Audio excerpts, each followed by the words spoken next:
There we go. Hello, everybody. Good evening. We're having microphone issues. We want to stand in just a second to start this. I think it's our fifth week. Our fifth of 7 or 8 weeks. I think. Can you hear me? Yes. We want to begin with a prayer. But before we do, I want to just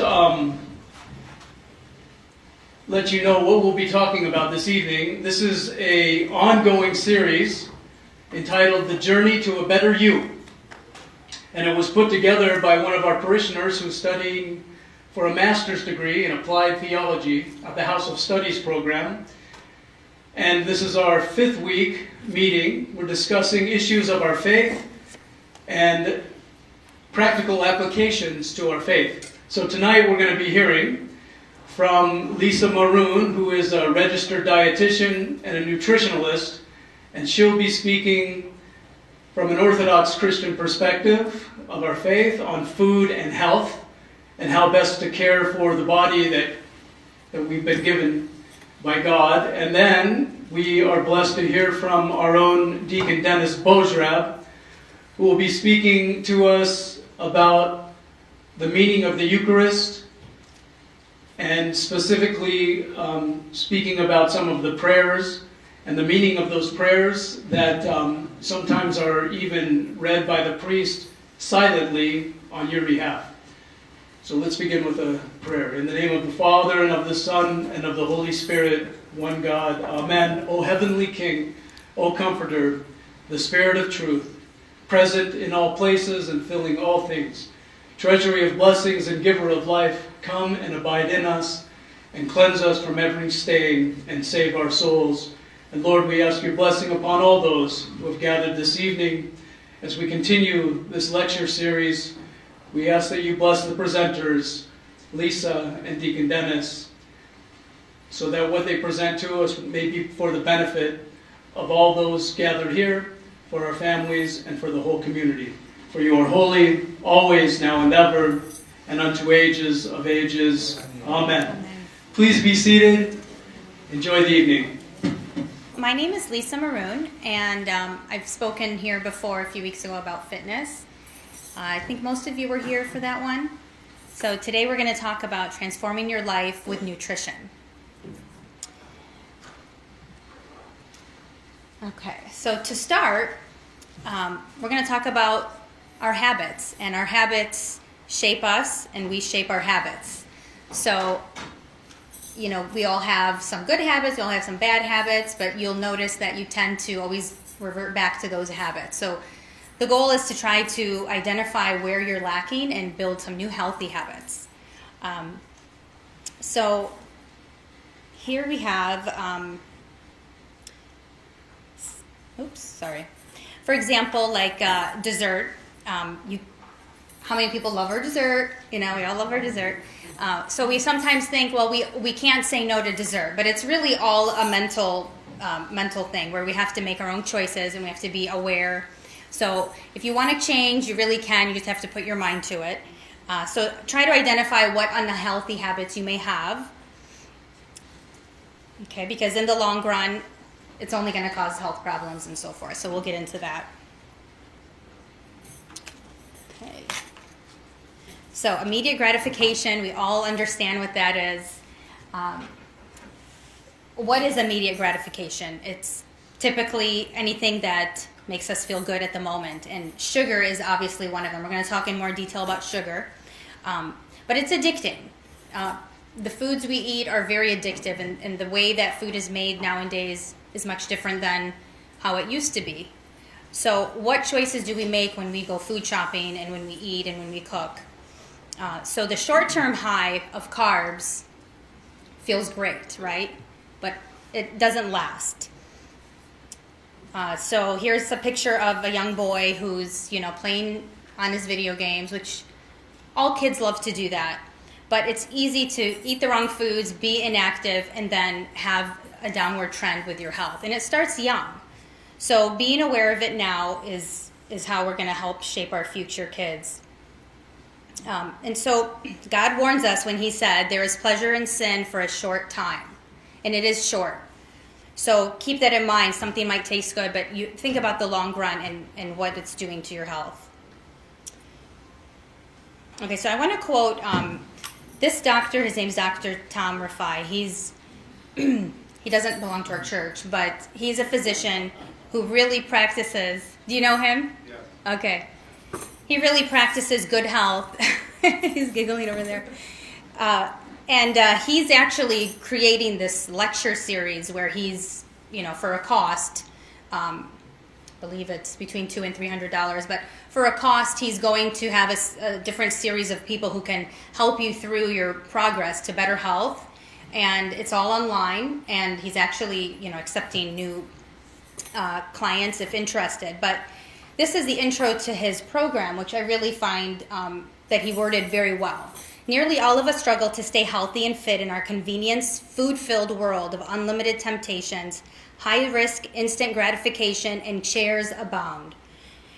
This ends up depleting our energy, aggravating our hunger, inhibiting our career performance, sapping our vitality, and blocking our full potential. Worse, the long-term effects tear dreams and families apart, as they manifest in millions of cases of preventable type 2 diabetes, dementia, cancer, and heart disease. So, I'm not trying to scare you, but that's the truth. If we don't take care of our health now, we are going to have issues in the future.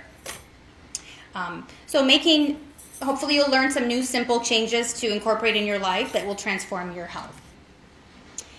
Obesity is now a global epidemic, and it's only getting worse. So let's talk about choices. So you have, two pictures here. One is a prescription-filled picture, and one is two people being active and healthy. So what choices do you make in your life? What are your goals? What are your children's goals? There is a world of difference between knowing what to do and actually doing it. Everyone wants to be healthy, but very few people choose it. So just by a raise of hands, who's here to maybe learn some new things about health and move forward? Okay, great. So my husband and I always have this difference. He says he thinks people know what to do, they just don't want to do it. And I say that's true, but I also think people might not be aware. They might not know exactly that this is truly that bad. It's not, it's not that bad. I'll take it here, I'll eat it there. But it becomes a habit, it becomes a ritual, it becomes, no, I can't eat it without it. I can't have this without that. And so I think it's kind of a mix, but, it's something interesting to think about. So I just want to say that it takes more than a desire. Like, you all have a desire, but you have to be able to go home and make a decision and plan and be aware of what you're putting in your body and really make it intentional. And then this is one of my favorite quotes: if you don't make time for healthy eating, sooner or later you'll have to make time for illness and bills and doctor appointments too. Does anyone here know what genetically modified foods are? Just by a show of hands. Okay. So I'm going to just show a quick video to explain. So genetically modified foods are not foods that are naturally grown, and they're foods that have been grown and they kind of alter their form and their genetic makeup, so that they could last, with lots of pesticides on them, and that they can forgo without really changing their form. So that's why you'll see things that maybe last a really long time, shelf life and so forth. And it turns out there's specific foods that are genetically modified. And the problem is there's about a handful or so right now, but those foods that I'm going to speak about are in almost all of the foods we eat. So I'm not trying to scare you, but I just wanted to make you aware so you're educated. First, what is a GMO? GMOs are organisms that have DNA or a genetic makeup that does not occur in nature. Most of the time, GMO crops are engineered to survive herbicide treatment or to produce their own pesticides. Some are engineered to resist certain diseases. In North America, over 70% of our packaged foods contain GMOs. So, if you're shopping to avoid GMOs, follow these tips. The USDA National Organic Standards prohibit the use of GMOs. Choose products that have been verified non-GMO by a third party, like the Non-GMO Project. The 5 most prevalent GMO crops of corn, canola, soy, cotton, and sugar beets end up as additives in all kinds of packaged foods, so read your labels carefully. Only 5 common produce items are currently grown commercially from GMO seed: corn, zucchini, yellow summer squash, Hawaiian papaya, and soybeans, otherwise known as edamame. Dry grains, beans, nuts, and seeds are usually non-GMO, but be wary of corn and soy products. Animals often eat GMO products as feed. If concerned, look for organic or non-GMO verified meat, dairy, eggs, and fish. Follow these 6 tips if you're shopping to avoid GMOs. Whole Foods Market supports your right to know what's in your food.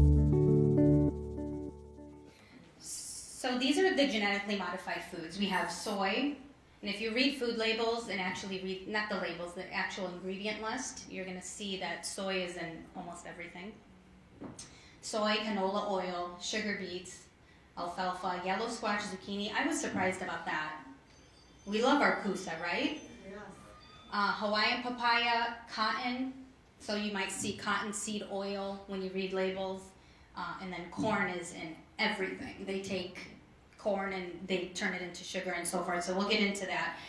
But this label here shows what to look for when you're buying your food. There's actual food, codes. So there's conventional grown codes, and they're always 4 digits, start with 3 or 4s. If you buy organic, you'll see that they begin with a 9 and they're 5-digit. And then genetically modified, which I have to pay attention to this too. They have their own code. So we do have handouts in the front if anyone got those. That way you can take notes if you want. But if you wanted to make note of these things. So here's my next video. We live in a hectic, fast-paced world where new technologies from the food industry have invaded our every meal. Low-calorie, fat-free, low-carb, all-natural, high-fiber, multi-grain, gluten-free, fast and easy. Are we getting healthier as a result of these food industry innovations? Or are these brand new chemical inventions really just cheap replacements for real foods, leaving us tired, fat, and unhappy? There's excessive lobbying and corruption in Washington that allows the food industry to manipulate you into buying their latest invention even before they are proven safe. The FDA has allowed the number of chemical additives that companies can put into our food to skyrocket to over 10,000. 10,000! The FDA admits it's overwhelmed and simply does not know how our bodies react to all of these substances. Most of them have never even been tested. You cannot assume that the FDA-approved label means anything. Worst of all, food companies are forced to use healthier ingredients by governments overseas. But those same companies are still serving the cheaper, toxic stuff to Americans. Why? Because this is America, baby. It's not about morals or social responsibility, and it's not about America's bulging waistline or our health crisis. It's about the bottom line of the food companies. So if we can't trust our federal agencies or the companies that spend millions of dollars to influence them, who can you trust? You. You are the only person you can trust. Hi, I'm Vani Hari. Once I figured out the truth about the food industry, it changed my world forever. That's because for most of my life, I was addicted to industrial processed food. But then I had a health crisis and woke up. I decided to take back control of my food. I stopped outsourcing my decisions to industry experts, questioned their marketing messages, and demanded to know the truth about what I was putting in my body. I became an activist to hold companies accountable for their actions. I started sharing my research on my website, foodbabe.com, and company after company has been forced to change as a result. Now, in my new book, The Food Babe Way, I will teach you how easy it can be to live healthfully in this complicated food world. In just 21 days, you'll become an expert label reader, master the 15 sickening ingredients you want to avoid, one of the habits that will allow you to reach your ideal weight, get healthy, and look years. Okay, so that's Fani Hari, who's a food activist. She's a little extreme, you know. She really makes an effort, but she's made a lot of accomplishments in her career so far. I mean, she just had this desire to change what she's eating, and she researched it, and she's come really far. So these are the companies on the left that she's actually with her, what she calls her Food Babe Army, which is a big support group of people who actually follow her. These are the companies that change to improve their nutritional content, which is really impressive. Subway, Chipotle, Panera, lots of important brands that kids eat, adults eat. And then on the right are the companies that are examples of U.S. brands that are reformulated without additives in other countries. So in Europe, for example, or even mainly Europe, all over the world probably, but in particular, the U.S. has, like we just explained, different chemicals and different additives that most countries don't. So that's not really fair, and that's something that she's trying to really push. And we can change by picking what we eat. So if we don't support these companies and buying the foods that have a lot of, horrible ingredients, then we're supporting ourselves and standing up for what we believe. So it really comes down to what you buy and what you're willing to spend. Every package, almost the majority of boxes that's processed, it says genetically modified engineering and Yes. junk, you know. Exactly. So a little bit about sugar. We all know it's addictive. I love something sweet after I eat something that's like savory and garlicky. We all do. But are we eating sugar in everything? And most people are. If you really sit down and read what you're eating and note what you're eating, you'll find that sugar is written in different forms, so you have to know how to look for it, but it's in pretty much everything. So this is just a cycle. You eat sugar, you like it, you crave it, it's addictive. It affects the hormones in your brain, the dopamine is released, and then you start basically going through a cycle of needing more and craving it. So what's interesting is your cholesterol and your weight can increase just because, not necessarily eating high cholesterol foods, but just the cycle it does on your metabolism. So keep that in mind, that you can have health issues and you might not even be, like, for example, cholesterol, and you might not be even eating as much cholesterol as you think, but it's just the change of up and down with the sugar and the amount of sugar you consume that affects your weight and your cholesterol. So these are just some names on the left of all different ways that sugar is written on food labels. Am I standing in your way? Okay. So, it doesn't just say sugar. It's very extensive in how they write it, and there's many forms of sugar. So some sugars are natural, found in fruits, and then there's a lot of additives, of course. So Americans consume 22 teaspoons of added sugar a day, and that might not be everyone in this room, but these are just statistics. A lot of people consume way more sugar than they realize. And if you wanted to measure it yourself, just as an idea, every 4 grams of sugar is about a teaspoon. So if you started reading how much sugar is in a cookie I'm eating or so forth, you could do it like that, just by dividing it by 4. And then it'll give you the amount of teaspoons. And it's very hidden. I mean, like tomato sauces have sugar, granola, condiments, chicken nuggets, crackers, pizza, bread. It's really in everything. So once you're aware of it, you might not buy things that you would normally buy. You might start cooking more. You might start bringing things home that are whole ingredients. And I'm going to really emphasize whole foods. That way you can make your own. You can make your own dough, your own pizza, your own sauces. Or if you buy them, you can at least be aware of what you're buying. Buy an organic pizza sauce and so forth. So SMART goals is just an acronym for how you want to achieve your goals. So you want them to be specific like exactly what you're looking for without thinking too broad. Measurable. For example, I will add 2 more servings of vegetables to my plate this week. achievable, realistic, and timely. If they're not in this SMART zone, it's going to be hard to achieve. So keep that in mind. If you want to write this down as a reminder. But these are some great goals. I will add 2 more servings of vegetables to my plate each week. Maybe people want to work on doing like no red meat during the week and being a little more lean with their meat choices, maybe saving it for the weekend as a treat. Meatless Mondays, desserts, maybe save them for the weekends. Healthy fats are one choice to improve. What are some goals you might have? Anybody want to volunteer? Anything that you might find you need to work on or you struggle with that you can... More. Say it again? Cooking more. You want to cook more? Now that I work full time, Yeah. I struggle between cooking, preparing, meal Yeah. prepping. Okay. Yeah.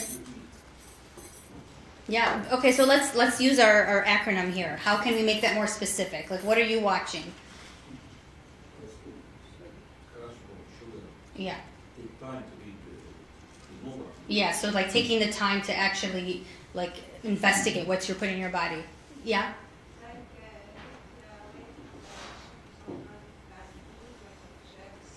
Yeah. The junk foods.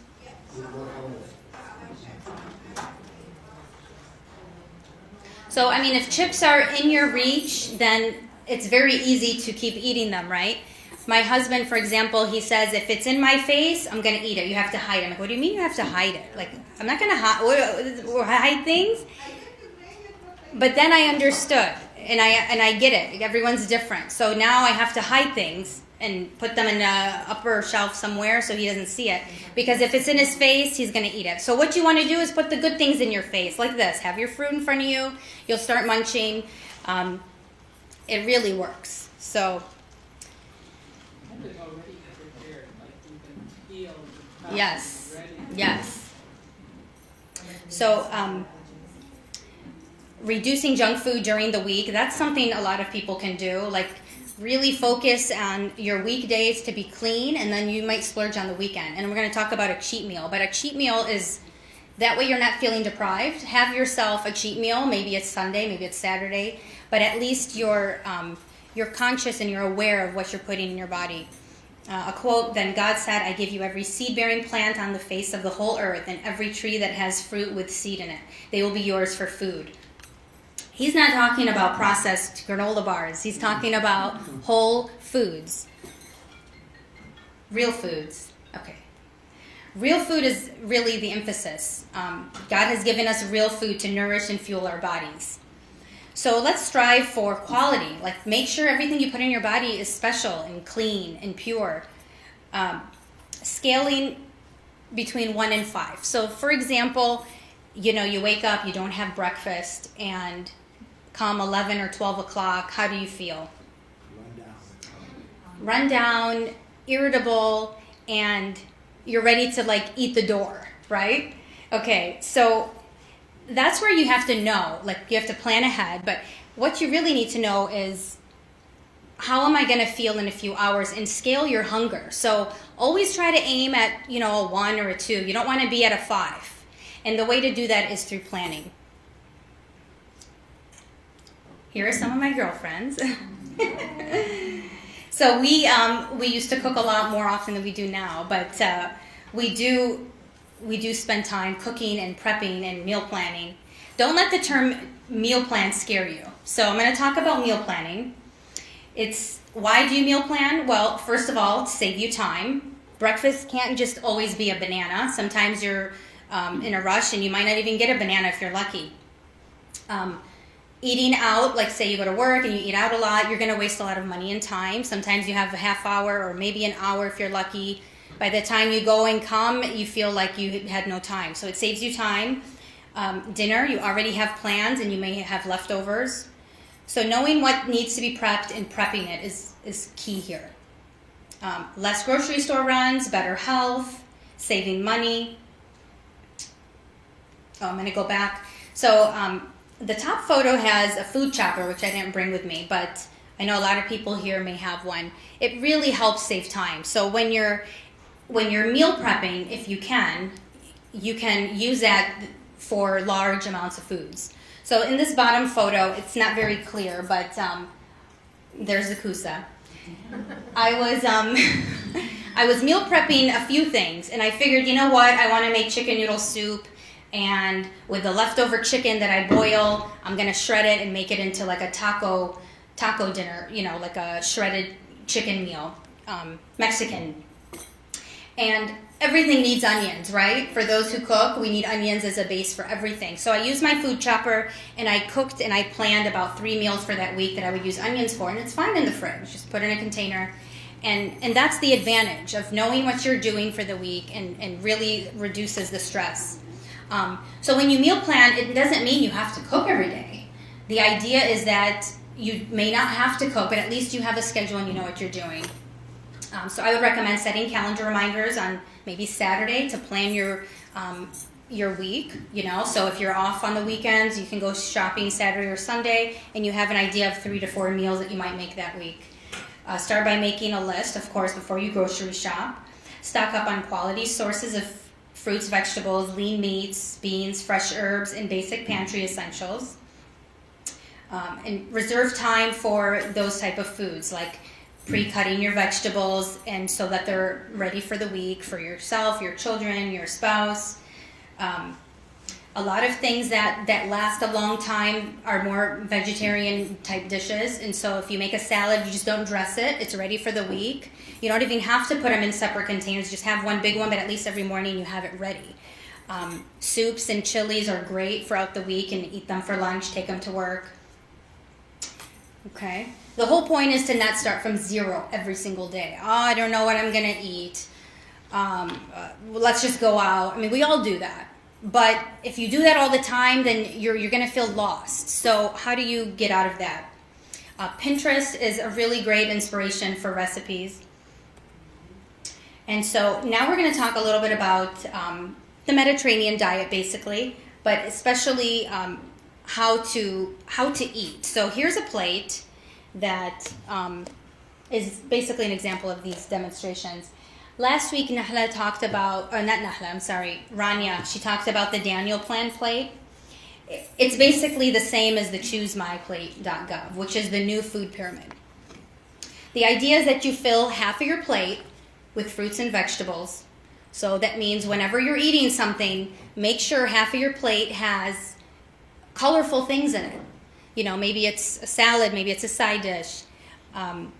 And then you have the other 2 reserved for whole grains and lean meats.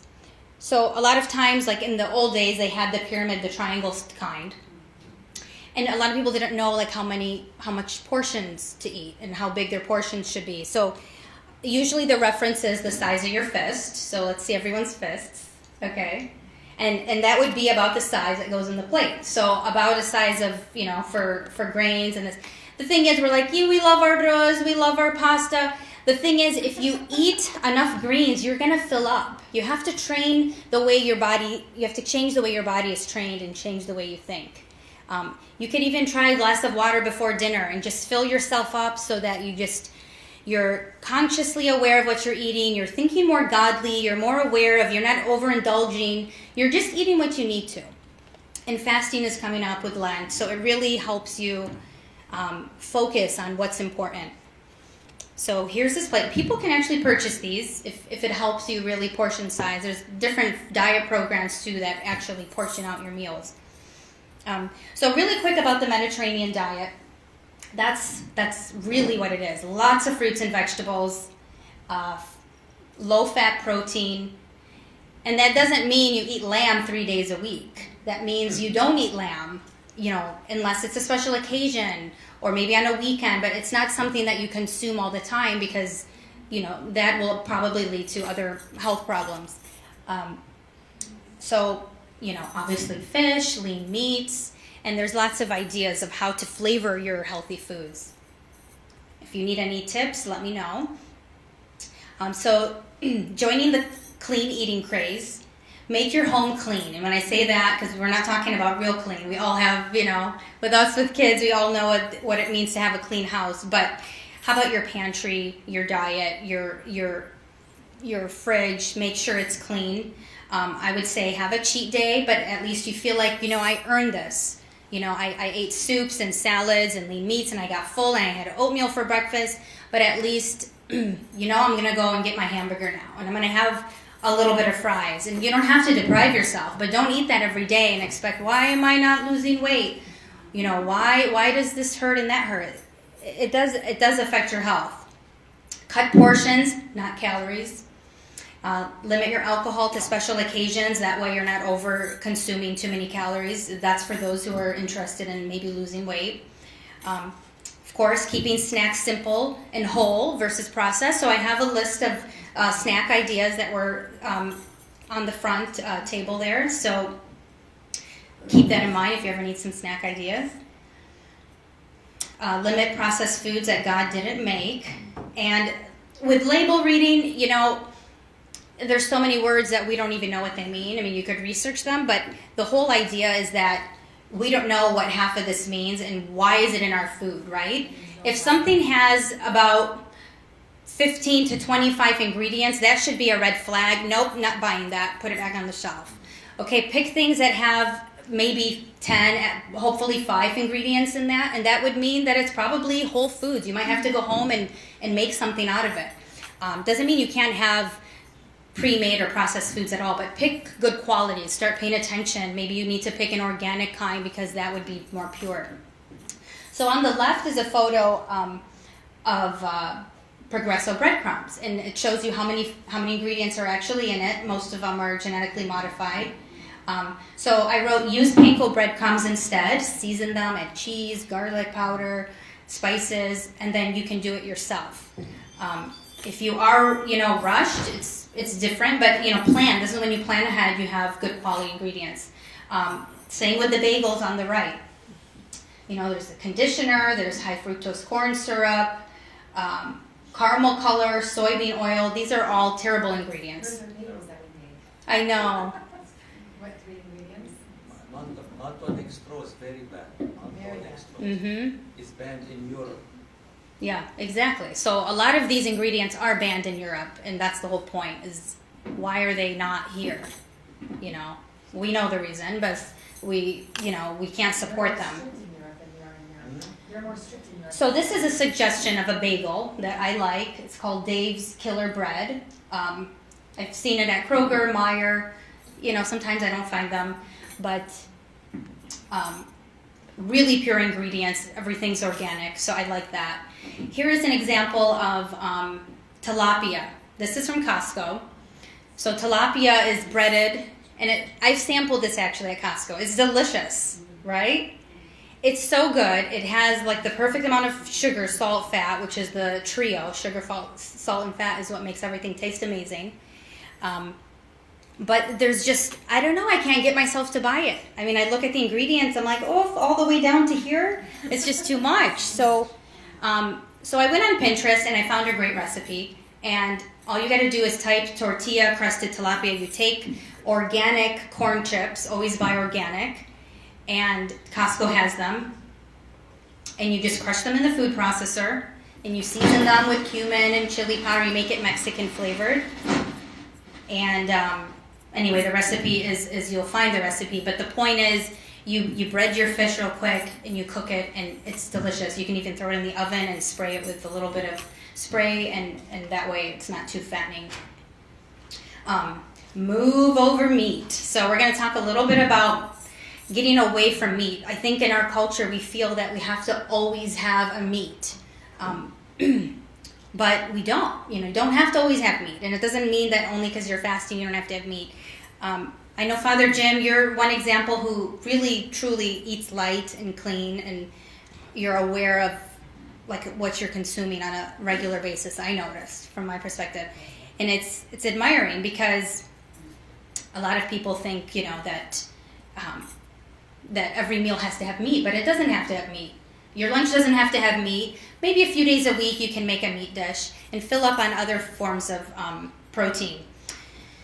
So here's the thing. I mean, if we choose fatty meats and rich desserts and fried foods on a regular basis, and that's our norm, then, you might start facing health problems. So and that's something to keep in mind.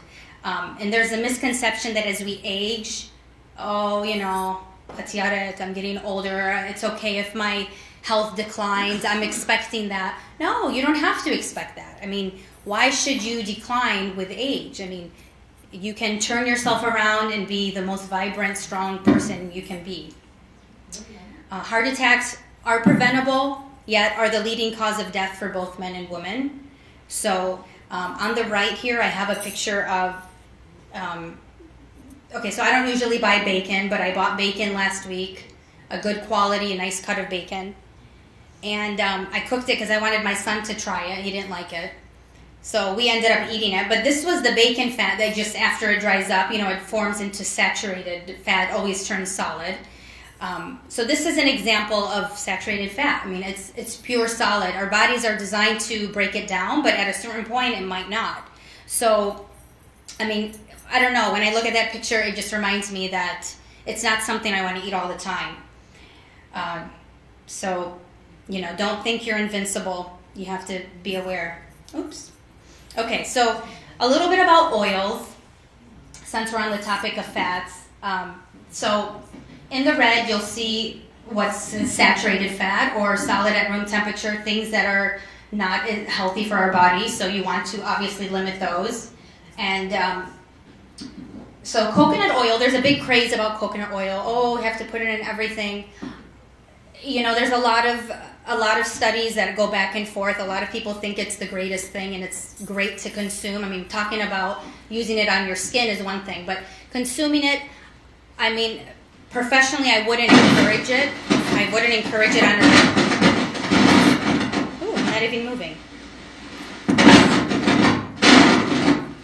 Okay, sorry about that.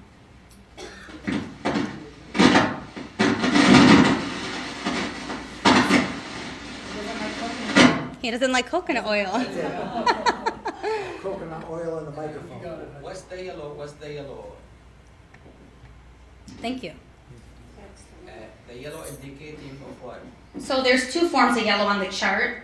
There's, I know it's hard to read.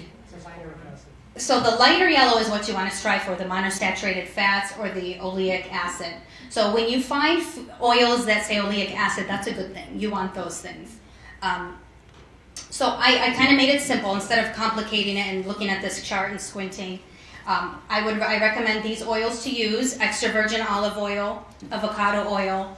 I use sunflower oil often for baking instead of butter, just because my husband does have hereditary cholesterol problems, and so I don't like to use butter a lot. Even if you do, you can choose grass-fed butter, which is better for you, but it's still saturated fat at the end of the day. It still clogs up and becomes solid like the picture I showed you. So I do try to avoid that, at least for us. But if you don't have cholesterol problems, I mean, obviously that's your choice to track with you and your physician.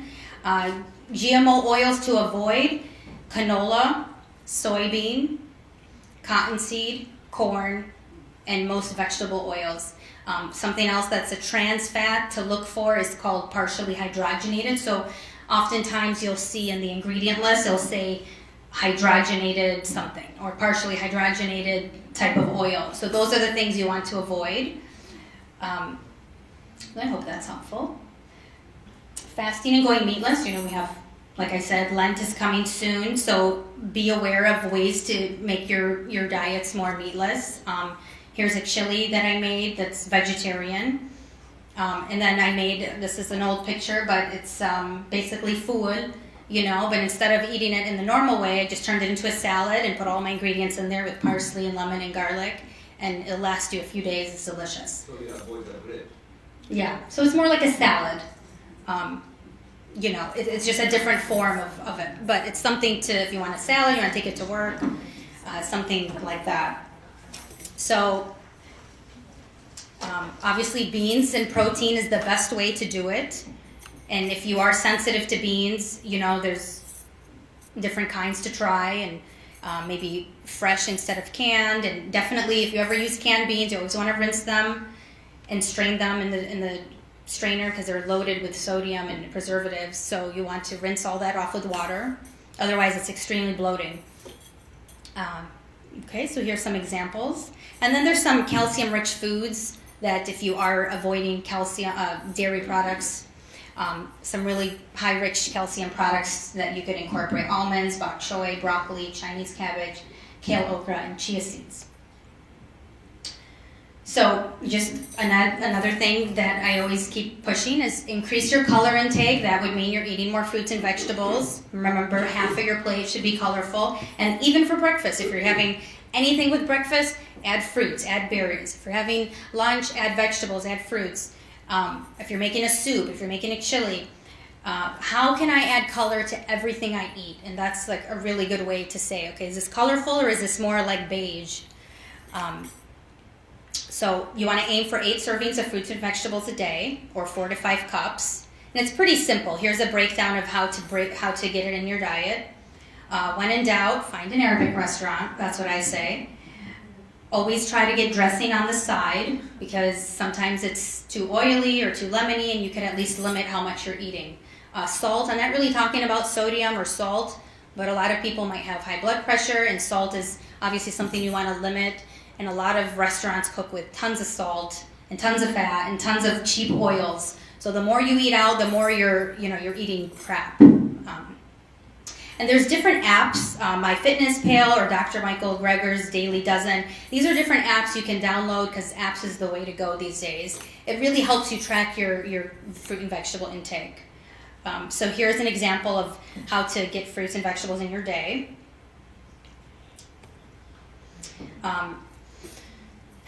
This is a study about how healthful diets reduce depressive symptoms. Basically, the conclusion is an increased intake of fiber, minerals, and vitamins from plant-based foods may improve pathways related to depression, including inflammation and oxidative stress. So that's something to keep in mind. If you feel down, if you feel irritable, if you feel just like you don't have a grasp on your day, or maybe you haven't eaten well, maybe you're eating a lot of things that may give you that instant gratification in the beginning, but it's not sustaining you throughout the day. Here's some ideas for breakfast. So I'm gonna do a quick demo of overnight oats. Does anyone know what overnight oats are?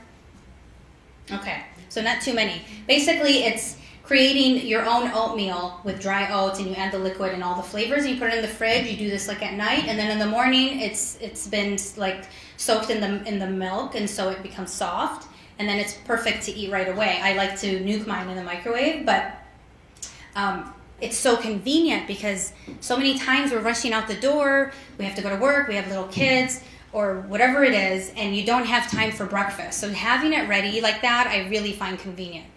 So I'm going to show you that shortly. These are called morning rounds. I've seen them at Fresh Time. It's like another healthy form of a bagel. They're so delicious if you toast them. This is a cran orange. And then this is a homemade granola I've made. Obviously, smoothies or smoothie bowls are great ways, yogurt parfaits, to really get in your healthy nutrients. Okay, so... Oh, it's loud because it's a blender. So this is me grinding oats to show you how easy it is to make oat flour.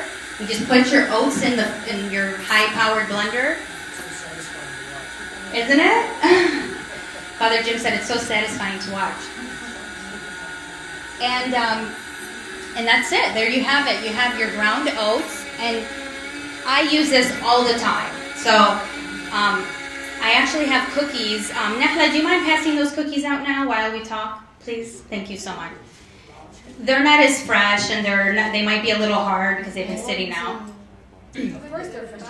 No. Okay, so this recipe is basically, the recipe is out there, but it's basically ripe bananas, applesauce, ground oats, some form of milk, cows, or you can make it vegan and do coconut milk or almond milk, and basically vanilla, salt, baking soda, and cinnamon.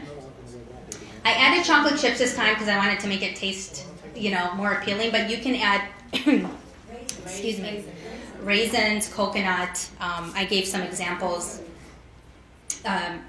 cherries, whatever you want.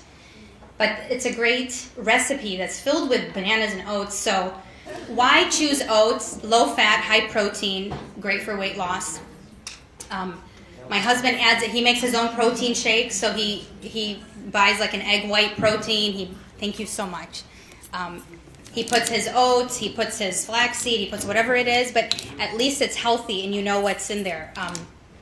Whenever I make pancakes or any type of cake, I always add part oat flour. This one's all oat flour, but I usually add part. I know.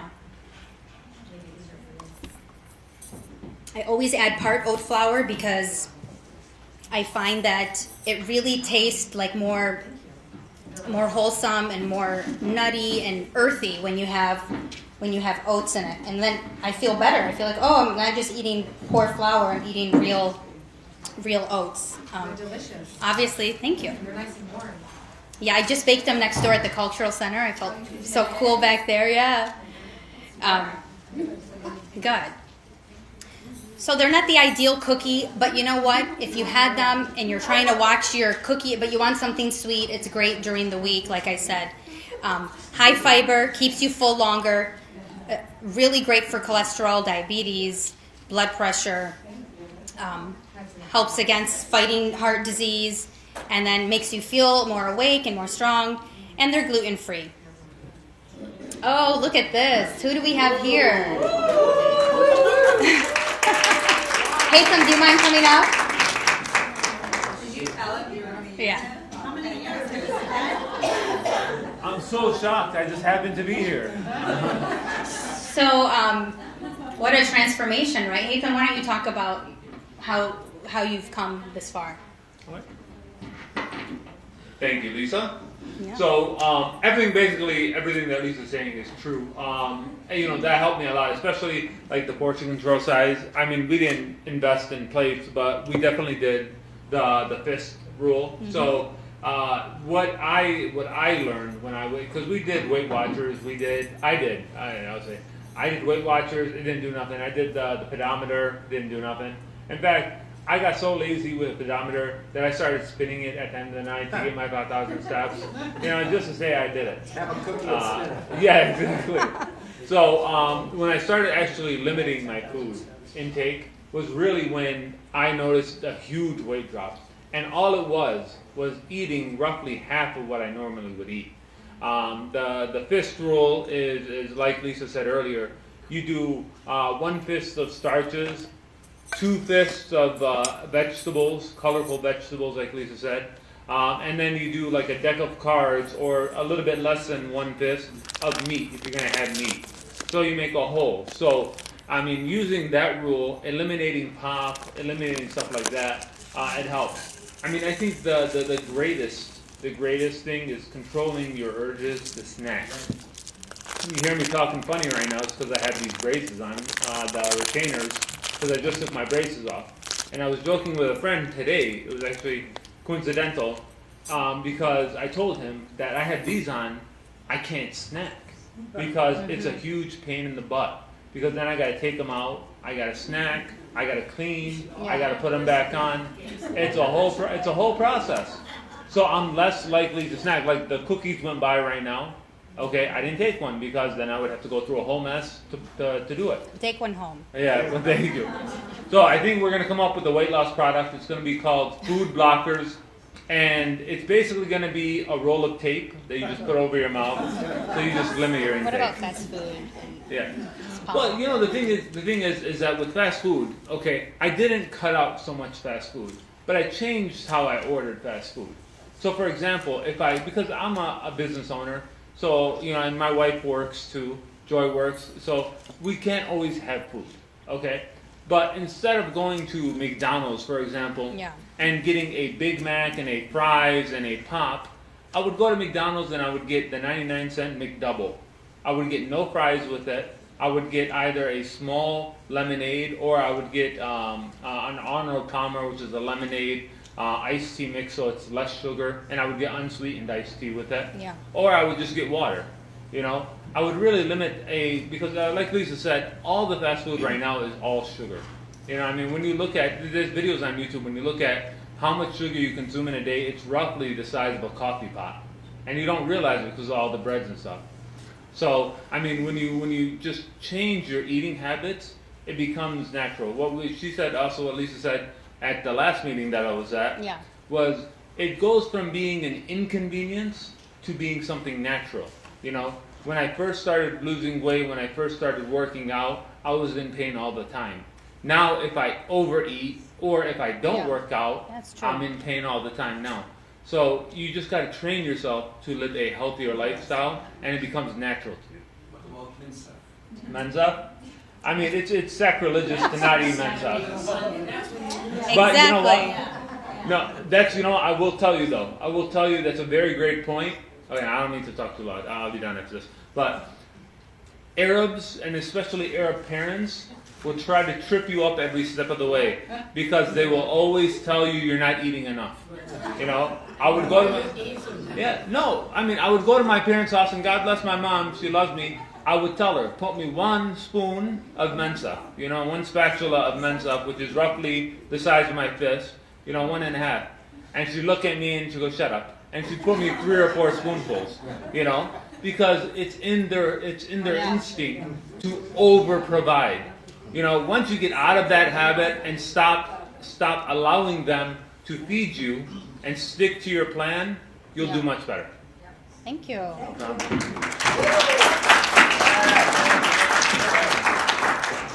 So my dad, Allah yarhamah, he used to say, if I'm saying it right, wajal batan walan kubil akal.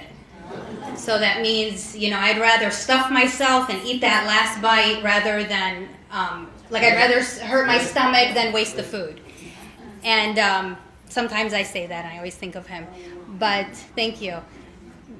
But the point is, we don't have to do that. That's wrong. It's not the right way, because then we're going to always, eat everything. So really quick, I'm going to show you how to make overnight oats.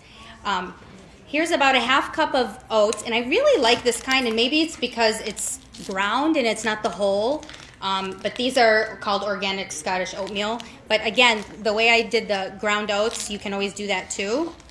I find it's more palatable. So you just take your oats and you pour your form of milk. It's not going to look perfect now, but if you were to put it in the refrigerator, I'm a big cinnamon fan, so you put your cinnamon. Instead of like a vanilla extract, I like just to change it up to do like an orange cherry combination. So this is an orange extract. So you're just going to put about like 1/4 teaspoon, just a drop. Oats, they need a little salt, but that's the nice thing, is you can just control it. Those packets are filled with sugar and salt and all this stuff, and it's just not a good thing to get used to. So add some cherries and then some chia seeds. I forgot my spoons. They're in my other bag. So chia seeds are very healthy. I'm going to show a picture of those soon. And you're going to stir it up, and you just put it in your fridge. And in the morning, you can wake up, warm it up, add a little honey or maple syrup. You can top it with peanut butter, almond butter, fruits, whatever you like. And then all the oats are condensed, and it's like you made a fresh pot of oatmeal. So I really like this. You wake up, you feel like, okay, so as a mother, my husband doesn't cook, so I'm always the one who cooks. So if I wake up and I see this ready, I feel that, wow, like I have something ready for me. It's so exciting. I get so excited. Okay. So a little bit about tea. Lately I started, so really quick, I know I'm talking a lot. I have a little bit of acid reflux problem, so I can't eat a lot of things at night. And it's actually been like a blessing, because what it's done is limited me eating late, because if I don't eat late, then you can sleep with an empty stomach. So that's the goal. You don't want to eat too late.